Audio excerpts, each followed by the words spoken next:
Ko više pominje crkvu? Gdje im je Belverde? Gdje im je crnogorska zastava na presu? Gdje im je crvena boja? Rusija mora prosto uzeti aktivnije učešće da se zaštiti taj najvitalniji subjekt, to je Srpska pravoslavna crkva. A crnogorskim separatistima pružio bih jednu izričitu poruku. Mi se na nekad i malo i sadistički ponašamo prema njima jer oni to zaslužuju.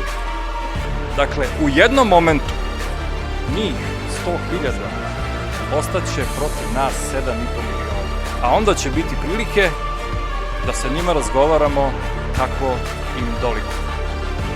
Znači i od Srpskog mora preko Srpske Bosne, Srpskog Kosova, kao što Rusija uspeva da denacifikuje, demilitarizuje i oslobodi ruski svet, tako i mi Srbi imamo pravo da putem specijalnih operacija stvorimo srpski svet.